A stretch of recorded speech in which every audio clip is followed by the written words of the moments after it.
ठाकुर जी बोले, अरे कड़ी बढ़िया लगे या हमारे ना कूदो, तो तुमने खीर दूर धर दई, मैं तो भाई ले जा रहा हूं, सो कड़ी बीच में आ गई, भाई मैं गिर गो। मैं तो आप में से नाथ द्वार कितने लोग गए? बहुत कम लोग गए। प्रयास कीजिएगा, अब कभी चक्कर लगे तो एक बार नाथ द्वार जरूर जाइएगा।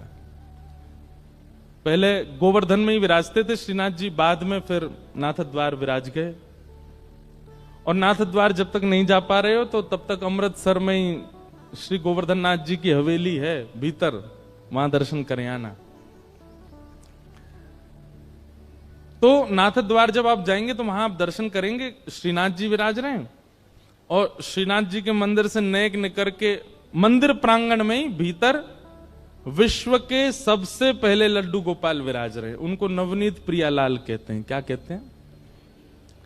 नवनीत का मतलब मक्खन, और मक्खन से जो प्रेम करे वो नवनीत प्रिय लाल। लड्डू गोपाल तो हम लोगों ने नाम धर दिया, वो लड्डू थोड़ी है हाथ में, वो तो नवनीत है। ठाकुर जी के हाथ में क्या है? मक्खन है हाथ में। शोभित कर नवनीत लिए, घुटरुन चलत रेणुतन मंडित, गोरोचन तिलक किए, शोभित कर नवनीत लिए। तो अभी की घटना है, कुछ वर्ष पहले की। ठाकुर जी के भोग में एक नियम होता है कि मिष्ठान ठाकुर जी के सामने रखो। अगर आप थाली में भोग लगाते हो तो जो मीठी वस्तु है ना, वो ठाकुर जी की तरफ आगे होनी चाहिए। अब हम लोग तो थाली में भोग लगाते हैं, पर प्रणाली ऐसी है कि थाली में भोग नहीं, संपूर्ण सामग्री ठाकुर जी के आगे रखनी चाहिए। कड़ी बनी है, चावल बनी है, रोटी बनी है, साग बना है, सब भर भर के पात्र लेके जाओ और ठाकुर जी के सामने सब कुछ पधरा दो। मंदिरों में ऐसे ही भोग लगता है, सारी सामग्री ठाकुर जी के आगे धरते हैं, ठाकुर जी को जितना रुचि लगे उतना पावे। आपने 2 ही रोटी धरी ठाकुर जी के आगे, ठाकुर जी मधुमंगल श्रीदामा सब आ गए होंगे, ठाकुर जी कह रहे होंगे भैया नेक नेकी पहियो 2 ही धर के गए हो है, भूख तो ज्यादा लग रही है पर नेक ही धर के गए हो है। तब आप जब थाली में 2 ही रोटी धरते हैं तो फिर मधुमंगल श्रीदामा तनसुका मनसुका ये सबरे सखा आते हैं ठाकुर जी के संग पानी। अकेले ठाकुर जी पाते नहीं, कभी नहीं पाते। या तो किशोरी जी और अष्ट सखियां आएंगी या फिर ठाकुर जी अपने सखान को बुलाएंगे। ठाकुर जी अकेले प्रसाद नहीं पाते। और आप धर के क्या गए हो? 2 ही रोटी, नेक्स्ट सी सब्जी। अच्छा, कई घरों में तो देखा इतनी सी चांदी की थाली, वहां में इतनी इतनी सी कटोरी। हमारे लाल जी छोटे हैं ना, छोटा सा मुख, छोटी सी थाली, छोटी सी गिलास। कहीं ठाकुर जी ने आपको छोटा सा मान लिया ना, रोते रहोगे फिर अन्न के काजे। ठाकुर जी को भूख नहीं लगती, लेकिन आपका भाव यदि लाला का है उनके प्रति, सबरी सामग्री धरो सामने और सब सामग्री धर के ठाकुर जी तो कहो, हे लाल जी सबरे सखान को बुला लो, किशोरी जी को बुला लो, नंद रानी यशोदा, नंद बाबा सबन को बुला लो, प्रेम से चकाचक पाओ। ऐसे भोग लगाओगे तो काउदना महाराज कोई सामग्री ऐसी लगेगी धरी तो पूरी लेकिन आधी बची है, कहां गई? खा गए ठाकुर जी, पाली हो। काउदना तो ऐसा अनुभव कराएंगे।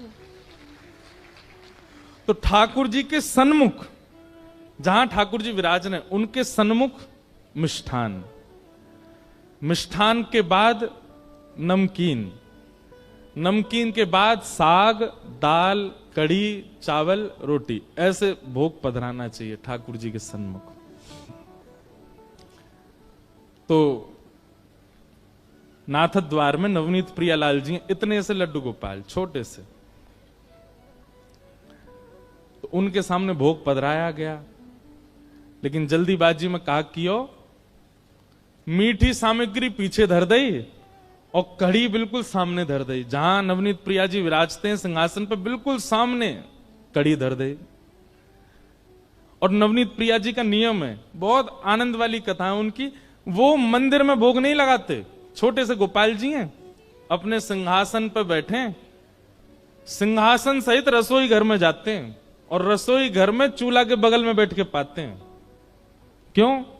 भावना ऐसी है कि बोले गोपाल जी हैं, गोपाल जी कोई टेबल पे बैठ के चौकी पे बैठ के थोड़ी पामे, वो तो यशोदा मैया के बगल में बैठे रहे, यशोदा मैया बनाती रहे पवाती रहे, लाला ले लाला मैं रोटी बना रही हूं बाबा का जी तू रोटी खातो रहने एक देर। यशोदा मैया चूल्हा पे प्रसाद बनावे और ठाकुर जी बैठे बैठे पामे। इस भाव से श्री ठाकुर जी रसोई घर में जाते हैं, वहीं प्रसाद भोग लगाते हैं। किसी की रसोई इतनी पवित्र हो तो वो ये लीला कर सकते हैं, इतना अवकाश है उनके पास कि वो घर में ही रहते हैं। तो ऐसी एक योजना बनाओ, ठाकुर जी को श्रृंगार मंदिर में, ठाकुर जी का बाल भोग मंदिर में, लेकिन राजभोग दोपहर का जो भोग होता है उसमें ऐसी सुंदर पूरे मार्ग पर गोबर को चौका लगाओ, ठाकुर जी को सिंहासन धीरे से उठाओ और रसोई घर में बढ़िया सुंदर गोबर के चौका लगा के वहीं विराजमान करो और वहीं ठाकुर जी के सामने प्रसादी बना करके फिर ठाकुर जी को पधराओ। सेवा तो बहुत विस्तार की है, लेकिन हम लोगों पे समय नहीं है। ऐसी सेवा अगर होने लग जाए ना गोसाई जी जैसी, तो इस कलयुग में आज भी ठाकुर जी बोलने लग जाएं, आज भी ठाकुर जी पाने लग जाएं। तो नवनीत प्रियालाल जी रसोई में गए, जल्दी जल्दी में सेवकों ने मिष्ठान तो पीछे धर दिया, कड़ी सामने पधरा दी। कच्छु रोटी ठाकुर जी के सामने बना करके सन्मुख पधरा दी और फिर सबरे जन प्रणाम करके फिर वहां से चले जाए। अब अपने सखान को बुला लियो, लाल जी प्रेम से पाओ। और मंदिर वहां रसोई घर की किवाड़ बंद करके सब चले गए। थोड़ी देर बाद जैसे ही भीतर रसोई में प्रवेश किया तो क्या पाया? ठाकुर जी अपने सिंहासन पे हैं ही नहीं, सिंहासन पे लाल जी हैं ही नहीं। अब तो महाराज हल्ला मच गया, ठाकुर जी कहां गए, नवनीत प्रियालाल कहां गए? सब जगह खोजो कहीं नहीं मिले। तब कोई वैष्णव ने आके कही, बोले भैया इस साग सब्जी में तो ना गिर गए कहीं, छोटे से लाला हैं। तो सबरी सामग्री पलट पलट के देखी, धीमे धीमे हाथ लगा के कि भाई लाल जी कहां हैं, छोटे से गोपाल जी हैं। सबरी सामग्री उलट पलट करी, कहीं नहीं मिले। लेकिन जो सिंहासन के सन्मुख कढ़ी इतनी बड़े पात्र में धरी थी, जैसे ही वाकू पलटो सुबह में नवनीत प्रियालाल जी मिल गए। तो जितने वहां पर रसोईया थे और आचार्य जन थे उनको लगी ओहो लाल जी को कढ़ी इतनी भाई खाई नहीं भाई, मैं कूद गए। बताओ कढ़ी इतनी बढ़िया लगी कि वहां में नहा रहे हैं। और महाराज रसोईया ने कह दी भैया आप सुनो, आगामी कछु दिना तक कढ़ी को ही भोग लगाओ ठाकुर जी को, इतनी कढ़ी बढ़िया लग रही ठाकुर जी को। अब तो हर दिन कढ़ी बन रही है ठाकुर जी को, कढ़ी कढ़ी, और सामने कढ़ी को ही भोग लगा रहे हैं। 5-6 दिन बीत गए तो जो मुख्य मुखिया जी थे, मुख्य पुजारी, रात में जैसे सोए तो श्री छोटे से गोपाल जी रोते रोते उनके स्वप्न में आए। जय जय कहां गए हो, आप काय को रो रहे हो, लाल जी आप काय को रो रहे हो?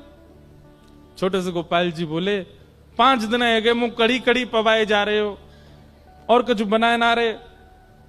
तो गुसाई जी बोले, मुखिया जी बोले जय जय वादना आप कूद गए कड़ी में, तो हमें लगी कड़ी बहुत बढ़िया लगे या हमारे कड़ी को भोग लगा रहे। ठाकुर जी बोले अरे कड़ी बढ़िया लगे या हमारे ना कूदो, तो वो तुमने खीर दूर धर दी, मैं तो भाई ले वे जा रहा हूं, सब कड़ी बीच में आ गई भाई, मैं गिर गो, मैं तो खीर पावे जा रहा हूं, कहा करूं इतनी बड़ी कुआ जैसी कड़ी बा में गिर गो मैं तो। मुखिया जी के नेत्र सजल हो गए, रात्रि में ही ठाकुर जी को प्रणाम किया, जय जय क्षमा कर दो। ऐसी लीला ठाकुर जी। ये लीला का विस्तार किसने किया? श्री गोसाई विठलनाथ जी। थोड़ा विस्तार तो बंधुओं करो।